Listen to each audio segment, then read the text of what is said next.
Welcome to Digital Asset News. Take top stories in cryptocurrency digital assets and break them down to bite-sized pieces. Today, we got a lot of bullish stuff to talk about. First up, Twitch director Sean Puri moves a quarter of his net worth into Bitcoin to front-run wave of institutional capital. Is this guy a genius or is he falling victim to FOMO? Also, Plan B from the stock-to-flow ratio says Bitcoin is going to enter an enormous bull run year in 2021 and outlines his price targets and biggest risk to Bitcoin. And here's a hint, it's at 300,000. And we'll go over those two bullish articles, but first I just want to say thanks to everybody who has delegated to the D-News Cardano stake pool. We're almost come up at 7 million, so not too shabby in 5 days. I just want to say thanks to everybody. Just so you know, once we hit 63 million, that means it'll be saturated and we can't do any more. It'll look something like this. This is ADLT2 pool, and once you go above 63 million, you get saturated and you start to lose rewards. So before that happens, we'll let everybody know.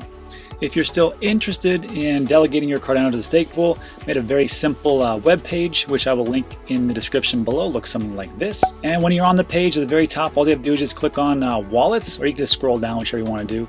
And then there's a video right here, about 13 minutes, and I show you how to stake with Daedalus, Yoroi, or ADA Lite wallet. So first, let's get into what's going on in the market. So today it is Sunday, December 13th, and it is around 1 p.m. El Paso, Texas time. And things are up. Usually that's not how it goes on Sunday. Usually we take a dip on Sunday, almost every Sundays, but here we are, 2.5% up, and we're at 20,000 for Bitcoin. 5% for Ethereum. We're almost going to break that $600 barrier. I like that. XRP, watch out, 50 cents above. Actually, I'm sorry, almost 52 cents. Wow.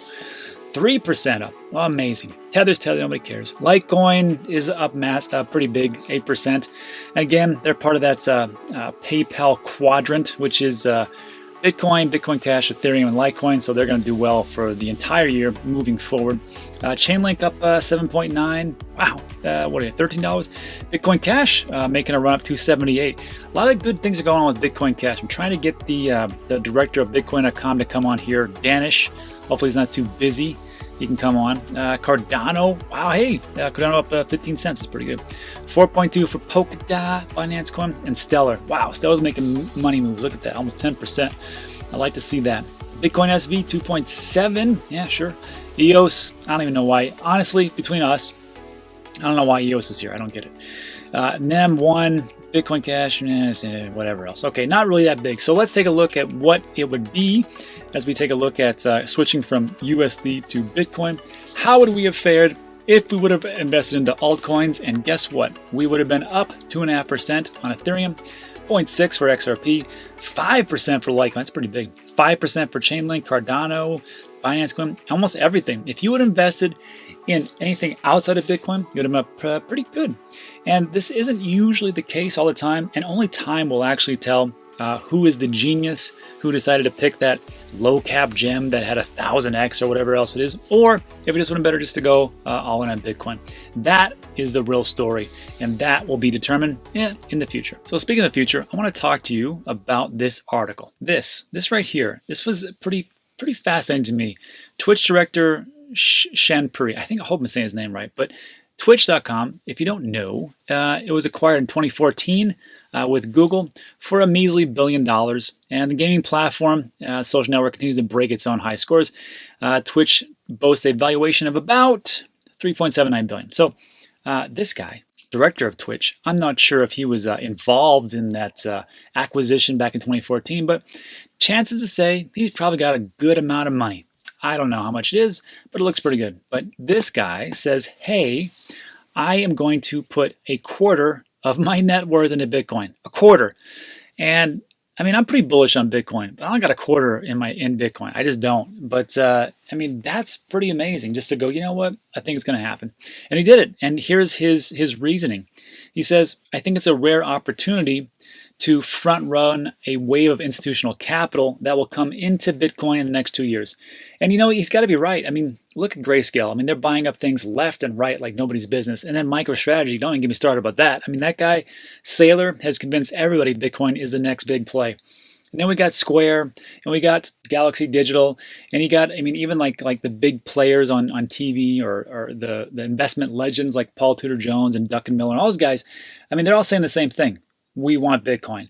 So what he's saying here is like, I want to get ahead of it because these institutions can't move that fast to buy these things, and I want to be that before it all gets in. On top of the fact that also PayPal apparently is buying up like almost 70% of the new Bitcoin. That's a lot. So this was a pretty good play. But the question was, he just said 25%, and then they're like, 25% of what? Your whole whatever? And so with his initial tweet, he said 25%, and then a user asked him if it referred to his entire net worth. And Puri replied, yup. That's a ballsy move. So this is what he said. People think this time it hits 20K is just like last time, but it's not for many reasons. And he goes into some other things, and it kind of gets a little bit dull here, but that is really the truth. This 20K magical number, people are starting to, they actually put comments in. They say, you know what, Rob, I think it's going to be like last time. It's going to go to 20K, and then it's going to drop all the way down to 4K, like it did, or 5K, like it did before in 2017, 2018. And that's not the case. You have to remember, back in 2017, which I was there, I actually went through that whole process. You have to realize that it was just based on a lot of FOMO, and there was no ground really put down. It was just a bunch, like I said, white paper and hopes and dreams, and there wasn't really much there to really propel us to the next level. And it was nice. It was there to kind of show us what it could be, but it went down because we didn't have the infrastructure put in place. We didn't have the things that we have now. We didn't have the people behind us, the capital, the institutions really in here. And this is how it is. So when people say, well, it's going to crash back down, I mean, not only is it different than that time frame, and this is just a quick little snippet of time from really the beginning of 2013 all the way to 2020. You can just see how it was pretty flat. But to really delve into the details, we have to take a look at the halving. And when we take a look at the halving, because people say, oh, it's just going to go up and then come back down just like it's done before. But you understand, we are in a whole new halving. So when this all happened, the very first halving, because Bitcoin was around 2009, right? So in 2012, it had the halving. And then about a year later, it hit an all-time high. And of course, it corrected, right? And then we had this beautiful, when I came around, in 2017, it just hit this all-time high, and then it came back down. And what I think it is, I truly believe it, this is what's going on, is that we are right here, right just like in 2016, and right just like in early 2012, late 2011, where there was just a bunch of, there's a big dip here, but a lot of sideways action right here, right? A lot of sideways action right here, right? And then again, we had a big drop and this and that, and then we had a lot of sideways action where people were just like, whatever. So you have to understand that even if we go all the way back up to 20,000, just look at the very first one. Because when it hits, let's see, let me break down even more. The all-time high, which was in 2013, the first halving was in 2012, November. Took about a year. And then the price itself was about $1,000. Here's the reward era, the all-time high. And the price was 12. So it went from $12 to $1,000. So we take a look at this. That's pretty high. To them, back then, I wasn't around then. I don't know if you were, but it was probably mind-blowing. They're like, that can't last. And of course it didn't. So it went back down. But it never went back down to $12. That's the thing. That's the thing you have to remember. No, it didn't hit $1,000, just stayed $1,000. It took a little while. But it just moved sideways at around $400, $500, which was about half the price. Wasn't that about what it was for Bitcoin? Around 9, 10, 11, 12, somewhere around there for the longest time. And then we jump back up. So the same thing here. So 20,000, it went down to about 10 or 11, 12. And now we're back up to 20. So we're kind of like from this point to this point, somewhere around here, I guess, actually, we're about the same price, $1,000. Well, now it would be 10 or 12,000. So as time moves forward, we're going to start to do this part right here, because I believe we're in 2016 again. It all just repeats in a big cycle. And the big difference, though, is that it's just not a bunch of retail, because back down here, it was just a bunch of anarchists and libertarians. They're like, you know what? Down with the system. And Bitcoin's the best thing of all time. And then, of course, retail picked it up and go, you know what? We'll take it from here. And they did pretty well. And now what's happening is that you still have anarchists. You still have libertarians, you still have retail. They're all three there. But now we got a fourth member, and they're called institutions. And those are the ones that are going to blast us way above this 20K, which is, I think, is just like going to be a sideways channel for a little bit. And to help me clarify that point, I'm going to move on to the very next article where it talks about Plan B. He's the one for the stock to flow ratio. It says Bitcoin's going to enter this big, huge bull run in 2021, which is the exact same thing I've been saying like for the last, since I started this actual channel. I've always said 2021 is going to be a very big year. That's when it actually has to go. And that just is what, history is repeating itself as far as like the halvings from 1, 2, and 3. And here we are. So this article, I think, is real big. So let's just move down here. And the reason why I want to do this, because I want to make sure that everybody just knows exactly where we were and where we are going. You don't know where you're going until you know where you've been. So when people talk to me, they're like, Rob, I think it's going to be the same thing. It's not. It's not. So this is what Plan B says. This is a little piece snippet that he had talked about in one of the interview. He says, if you look at the trajectory of what we had the last 10 years, where it could go to the level of gold and real estate, then I expect Bitcoin to do another 10x or 20x. It will go north of 100,000. And that is my prediction. My prediction is by the end of 2021, it'll be around 150,000. Some people say that's super conservative. Some people say that's ridiculous. But I think it's in that sweet spot where I don't think I'm going to be way wrong if I'm down 50 or up 50. It could be 100, it could be 200,000, but I think 150, right around there. But he says it'll be above 100,000 and maybe even above 300,000 before Christmas of next year. Isn't that crazy to think about? Well, yeah, it's like super crazy, but remember this? It was $12 to $1,000. Do you think that wasn't crazy? That was unbelievable back then. So when he starts talking about this, we're like, that could never happen. It already happened. It happened before. It could happen again. So moving down, there's another piece that he said that was pretty interesting. And this is the thing that always blows my mind about Bitcoin maximalists, because I'm not a Bitcoin maximalist. I talk about it a lot because I think it's going to do very well in the mid to near term. I don't know. But I do think, I can't tell what's going to happen in like 20 years. No one can. That's ridiculous.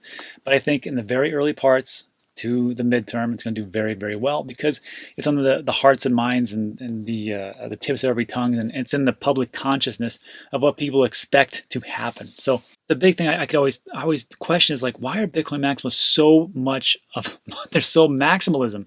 I think there's always two reasons. One is because they have a lot of it. It's been around for a long time. And when you own something, you get biased. I get biased when I own a bunch of things. I'm like, well, that doesn't make any sense. When I first started this channel, go watch my earlier videos. I was so bullish on XRP. I was like, you can't tell me nothing. But it took a long time for me to go, you know what? There might be a couple of cracks there. Not for sure. And then, of course, here we are. Not that it's not going to do well. I'm just saying I don't think it's going to be like the #1 crypto anytime soon. But this is what he says. And this is what I think most of these maximalists thinks.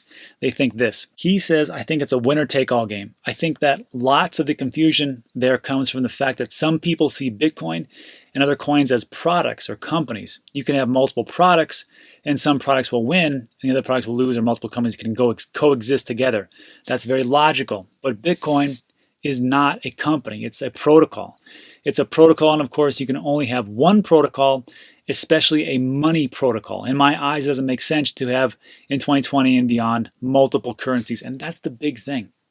That's why in this channel, I always say cryptocurrencies and digital assets, because when people say cryptocurrencies, they just think of currencies that are on the blockchain. So to me, yes, it only makes sense. You could have like one, maybe two currencies, right?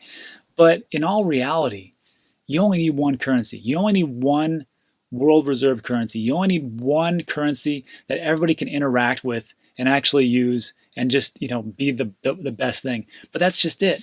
Like things like VeChain and Theta and those types of projects and Cardano, they're not currencies. They are also a protocol, and you can build so many things on top of them. They can do such different aspects than Bitcoin can. Bitcoin's not going to track some medication in Sri Lanka across the borders to make sure that it hits the right place and it goes on the right temperature and all. And it's not going to be an oracle. It doesn't make any sense. But to maximalism, then that totally makes sense because it's all about cryptocurrency. They don't care so much about digital assets. And that's what was the hardest thing to wrap my head around. But I get it. So the last piece here, and we'll wrap this up. He talks about the risks, and I can see his point here for sure. But again, I don't think it's going to happen. I'm going to tell you why. So the biggest risk that people see is A, government ban or regulation. Governments have been against Bitcoin openly. but also trying to kill the predecessors of Bitcoin. Bitcoin was not the first. It was the fourth or fifth or even the sixth. All the others were shut down. And he says you can even take a look at Facebook Libra. He goes, so in a way, Bitcoin was designed for this risk. And the reason is because with Facebook Libra, you have a place to go to. You can go to California. You can go see Mark Zuckerberg. You can go shut it down. Or you can say, instead of just going there, you're like, hey, come to us. Sit in front of all us and tell us exactly what you think, and then we'll shut it down, which is exactly what happened. With Bitcoin, you can't do that. This was the smartest thing that Satoshi ever did. He just disappeared. I don't know if he's alive or dead, but I think even if he is alive, he knows he can't come back. He knows that he just cannot materialize now because that will be a single point of failure, and you cannot have that. So there is no CEO. There is nobody running the show. It's just a decentralized network of 10,000 plus nodes across the entire globe, and you can't stop that. They can ban exchanges, but guess what? If you ban an exchange in America, well, guess who's going to pick that up? Other countries. Just like, you know what? If you guys want to do it, we'll do it, and we'll run this whole show. So thanks a lot, suckers, for dragging your feet and missing the whole boat, because now we know what to do. And the last thing I want to say is this. It's about, when he talks about 300,000, it sounds ridiculous, right? It sounds crazy. So I want to bring up the old market cap calculator. So the current price today, so let's put this in. So it's about 19,000, right? About 19,000, right?